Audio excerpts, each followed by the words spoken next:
Bonjour les secondes 5, c'est Monsieur Renaudin. J'espère que vous allez bien et que le confinement se passe au mieux pour vous. Aujourd'hui, on va commencer un nouveau chapitre, les vecteurs. Donc on va commencer par le cours et puis après je vous donnerai les exercices à faire. Alors, je vous rappelle que là, bon, donc c'est le document que je vous donne et vous avez tous les liens utiles. Et donc ici, vous avez notamment le Google Drive qui vous permet d'accéder à toutes les ressources. Alors, j'ai mis le nouveau cours dans le dossier cours, évidemment, et donc c'est cette seconde cours vecteur. Voilà. Donc ce document, si vous avez une imprimante, vous pouvez l'imprimer. Sinon, il faut le recopier. Donc ce chapitre 8, on va aborder une notion assez importante, notamment pour les sciences physiques, mais même pour les mathématiques. Il y a tout un pan des mathématiques qui parle de la géométrie vectorielle, des vecteurs. Et donc on va commencer cette année. Donc, ce chapitre 8, vecteur du plan, qu'est-ce qu'un vecteur? La notion de vecteur est liée à la notion de déplacement. Cette notion est utilisée en physique pour représenter une force, précisément. Appliquer une force sur un objet, c'est tenter de le faire déplacer dans un sens précis. Alors, vous verrez ça quand vous allez faire de la mécanique en physique, si vous en faites. Donc, vous avez ici plusieurs forces qui s'appliquent à un avion. Par exemple, vous avez la portance qui soulève l'avion, vous avez le poids de l'avion qui l'attire vers le sol, vous avez la traction, donc avec l'hélice qui l'entraîne vers l'avant, et vous avez la traînée qui l'entraîne vers l'arrière, la résistance à l'air. Voilà. Et donc, on peut étudier ces forces sous forme de vecteurs, hein, c'est comme ça qu'on les utilise. La longueur du vecteur correspond en fait à la force, à la puissance de la force appliquée. Et puis, vous avez d'autres notions comme le sens, vers le bas, vers le haut, vers l'avant, vers l'arrière, et la direction. Donc la direction, c'est-à-dire l'inclinaison, si vous voulez, de cette force-là, appliquée sur l'avion. Bon, nous, on va s'attacher aux notions mathématiques, et donc définir ce qu'est un vecteur. Alors pour cela, on va d'abord définir ce qu'est une translation. Donc soit A et B, deux points du plan, la translation qui transforme A en B, et la transformation qui à tout point M du plan associe le point M' tel que les segments AM' et BM et le même milieu. Alors le mieux c'est de le voir avec une figure. Donc là vous voyez, vous avez deux points A et B qui vont définir votre translation. Il faut voir une translation comme un déplacement. La translation qui associe A, qui transforme A en B, ça transforme tout point dans la même direction, le même sens et la même longueur. C'est-à-dire, alors si on revient à la définition même, vous avez deux points A et B qui définissent votre translation, vous avez un point M quelconque du plan, et vous voulez construire le point M' par la translation qui transforme A en B. Eh bien, il faut que les segments AM et AM' et BM aient le même milieu. Donc la définition revient à dire que le quadrilatère ABM' est un, d'après vous, si vous pouvez le compléter tout seul, c'est mieux, ça doit se voir. C'est un donc parallélogramme. Voilà la correction. Voilà. Et vous avez l'autre possibilité, c'est si les points A, B et M sont alignés. Alors bon, c'est la même définition, hein, il faut que AM' et BM aient le même milieu, qui se trouve ici. On a un parallélogramme aussi, mais aplati. Voilà. La translation et la transformation qui modélisent un déplacement par glissement. Voilà, il faut voir ça comme un glissement de A vers B. Eh bien, le glissement de M vers M', vous voyez, c'est exactement le même. La même longueur, le même sens et la même direction. C'est parallèle et on a l'égalité de longueur. Il faut comprendre que le point M' est obtenu par glissement du point M selon un sens, une direction et une longueur bien définie, ce que je viens de vous expliquer. Alors, qu'est-ce qu'un vecteur? Un vecteur, en fait, c'est caractérisé par trois notions. La direction, c'est-à-dire, je reviens avec mon vecteur AB là, l'inclinaison que vous avez de votre vecteur, est-ce qu'il est horizontal, vertical ou oblique. Le sens, là, le sens, ça va vers le haut et vers la droite. Et la longueur, donc la longueur AB.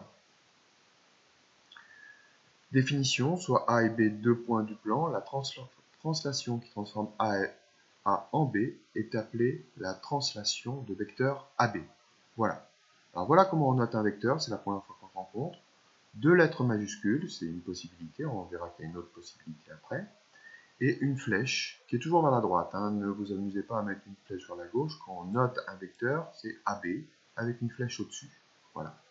Même si le vecteur va vers la gauche, on ne met pas de signe vectoriel vers la gauche. Hein. Le vecteur, voilà, ça se note comme ceci. Et donc c'est caractérisé par trois éléments, hein. La direction, l'inclinaison de la droite AB, le sens et la longueur. C'est vraiment important de comprendre que un vecteur est caractérisé par ces trois notions. Voilà. Une application, par exemple, quand vous regardez une carte météorologique avec la carte des vents, vous avez la direction du vent, vous avez le sens et vous avez la force. Alors là, la force du vent est caractérisée par un nombre. Ils ne mettent pas des flèches de différentes longueurs, mais voilà, ça peut être caractérisé par ces trois notions. Alors, on va voir ça dans un exemple précis. Donc voilà une figure formée de plein de triangles équilatéraux. On considère la figure ci-dessous constituée essentiellement de triangles équilatéraux. La translation de vecteur AB transforme D en... Alors, vous pouvez essayer de le faire hein, vous-même, compléter tout ça, avant de regarder la correction. Hein, c'est mieux de mettre pause, encore une fois, et de le faire par vous-même, et puis après de corriger. Donc la translation de vecteur AB transforme D en... Alors, on va le voir ensemble. AB. A vers B. Donc la translation qui transforme de vecteur AB est caractérisée par ce sens-là, de la gauche vers la droite, c'est horizontal, et de la longueur AB. Donc transforme le point D est ici, donc si on applique le vecteur AB au point D, la translation de vecteur AB au point D, même sens, même direction, même longueur, donc même direction horizontale, même sens vers la droite, et la longueur, on voit que la longueur AB c'est la même que la longueur DO, donc ça transforme D en O. La translation de vecteur FE maintenant. Alors FE, ce sont ces deux points-là, donc le vecteur FE va de F vers E, vers le haut, avec cette inclinaison-là, et de longueur FE, transforme le point M en P. Parce que, encore une fois, vous avez FE et MP qui sont parallèles, donc même direction. De M vers P, je vais bien vers le haut, comme bon, de F vers E, et la longueur MP est égale à la longueur FE. Une autre formulation, C est l'image de par la translation de vecteur AE. Alors AE, A, E, voilà, ici, donc on va vers le haut. On nous demande, donc C est l'image ici, hein. C est l'image de quel point? Quel est le point qui donne C comme image par la translation de vecteur AE? Eh bien c'est le point M. C est l'image de M par la translation de vecteur AE, parce que vous avez le vecteur MC qui est égal au vecteur AE. Enfin, ils ont la même direction, même sens et même longueur, donc c'est le point M. La translation de vecteur B quelque chose transforme F en D. Pareil, essayez de le faire. Hein. Donc moi je passe la correction. Hein. La translation de vecteur B, B quelque chose, transforme F en D. Alors si on regarde F en D, il faut que F soit transformé en D dans ce sens-là. C'est la translation de vecteur BJ. BJ aura la même direction, même sens et même longueur que le vecteur FD, encore une fois. L'image du point N par la translation de vecteur A est le point. Alors là, c'est un cas particulier, vous voyez la translation de vecteur AA. Donc en fait, ça, on appelle ça un vecteur nul, on le verra un peu plus bas. Translation de vecteur nul, c'est-à-dire que on ne fait aucun déplacement. Donc l'image du point N par la translation du vecteur AA, c'est N lui-même. Voilà, c'est un cas particulier. l'image du point N par la translation du vecteur AC, donc AC, ça va être le point O, comme on remarque précédemment. L'image du point N par la translation du vecteur MK, de M vers K, donc ça va donner le point O. Et enfin l'image du point N par la translation du vecteur DH, l'image du point N, c'est le point O. Voilà. Alors, je vous présente la correction, tout ce que je viens de dire, voilà. Vous pouvez mettre pause et recopier. Voilà. Je passe à la suite. Alors, lorsque les points A et B sont confondus, donc c'est un peu comme ce qu'on vient de voir avec le vecteur AA, le vecteur AB est alors appelé vecteur nul. Voilà, on appelle ça le vecteur nul quand les points A et B sont confondus. Et il est noté 0 avec une flèche au-dessus. Je vous présente la correction. Voilà. Le vecteur AB est alors appelé vecteur nul. Donc le vecteur AA, c'est un vecteur nul. Et on peut le noter aussi 0 avec une flèche au-dessus. C'est ce qu'on appelle le vecteur nul. C'est un vecteur qui a une longueur égale à 0. Il n'y a pas de direction et pas de sens. Les trois derniers exemples de l'exemple précédent permettent d'affirmer que plusieurs vecteurs peuvent définir la même translation. Un même vecteur peut avoir une infinité de représentants. Ça, c'est important. Quand est-ce que deux vecteurs sont égaux? Si je reviens à la figure, par exemple DH, ce vecteur D vers H, c'est le même vecteur que le vecteur MK, parce qu'ils définissent la même translation, le même déplacement, si vous voulez. Le déplacement de D vers H, c'est le même que le déplacement de M vers K. Et donc, ces vecteurs sont égaux. Quand est-ce que ces vecteurs sont égaux? Eh bien, si les vecteurs ont le même sens, D vers H et M vers K, ben, c'est bien vers le haut et vers la droite. La même longueur, on voit que la longueur DH c'est la même longueur que la longueur MK. Et la même direction, on voit que la droite DH est parallèle à la droite MK. Donc même direction, même sens, même longueur, eh bien on peut en déduire que les vecteurs sont égaux. Ces deux vecteurs sont aussi égaux au vecteur AC et au vecteur NO, et puis il y a d'autres possibilités, hein. Il y a FD aussi, etc., etc. Donc voilà. Donc des vecteurs sont égaux si et seulement si ils ont la même direction, même longueur et même sens. Ça, c'est vraiment important à mémoriser. Je répète, des vecteurs sont égaux s'ils ont le même sens, même direction et même longueur. Si par exemple, on n'a pas la même longueur, ils ne sont pas égaux. Le vecteur AP, par exemple, n'est pas égal au vecteur NC. Ce n'est pas la même longueur. Et il faut aussi avoir la même direction et même sens.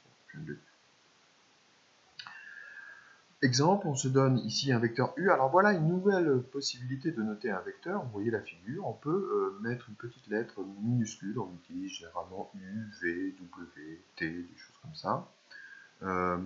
Et donc une petite lettre en minuscule qui désigne donc un déplacement, qui désigne un vecteur. Donc là on voit que c'est un vecteur qui déplace de 3 carreaux vers la droite et 1 carreau vers le haut. Et 3 points ABC quelconques du plan. Construire 3 représentants du vecteur U d'origine A, B et C. On notera A', B' et C' les extrémités. Donc en fait ce qu'on vous demande de faire ici, c'est de construire un vecteur A' qui soit égal au vecteur U. Un vecteur BB' qui soit égal au vecteur U et un vecteur CC' qui est égal au vecteur U. Et donc on peut compléter du coup U égale au vecteur AA', BB' et CC'. Donc essayez de placer ces points A', B', C' pour qu'on ait bien l'égalité U égale à AA', égale à BB', égale à CC'. Il faut que ces quatre vecteurs aient le même sens, même direction et même longueur. Alors quand on a un quadrillage, c'est plus facile à construire, je pense. Et alors, voilà la correction. Donc voilà le point A', voilà le point B', et voilà le point C'. On voit que le vecteur AA', même sens et même direction, même longueur que le vecteur U. Idem pour BB', idem pour CC'. Voilà, ces quatre vecteurs, ici, sont égaux. Alors, je vous ai mis dans le cours aussi des liens vers des vidéos faites sur YouTube. d'un collègue qui sont très très bien faites. Donc je vous invite à cliquer dessus et à découvrir ces vidéos. Ça vous apportera des informations en plus si j'ai pas été très clair. Donc voilà. Et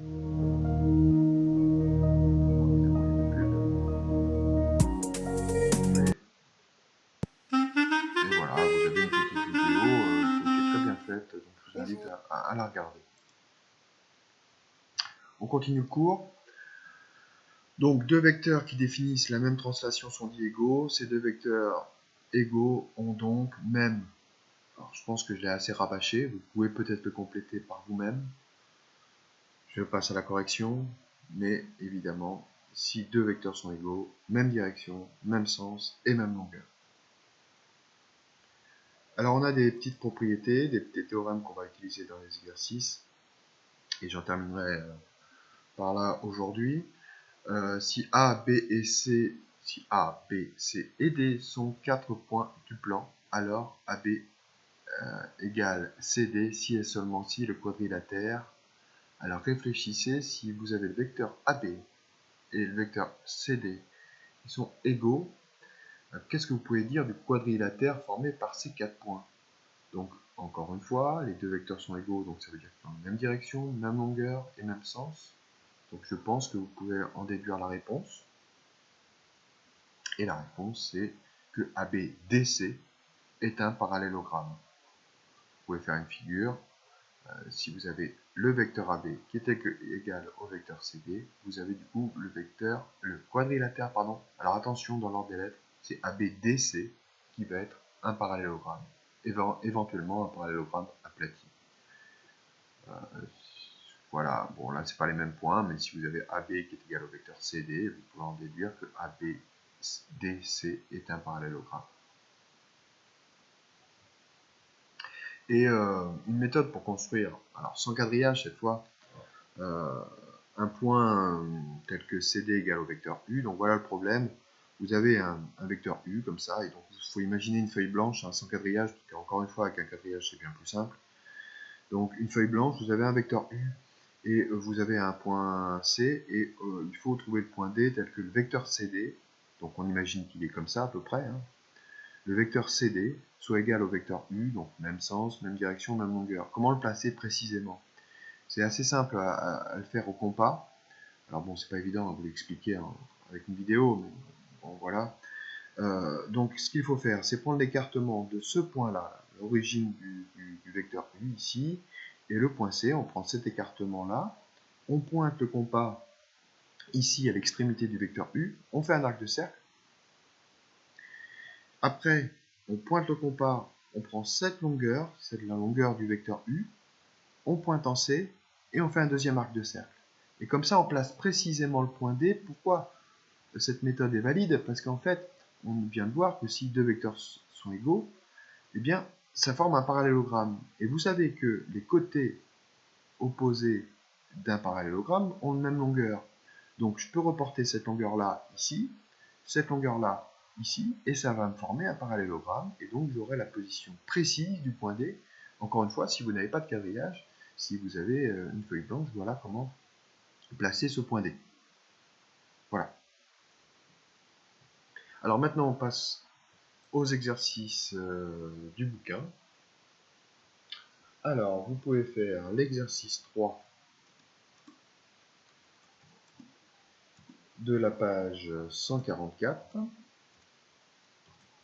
et les exercices 36, 37, 38, 39, 40, page 151.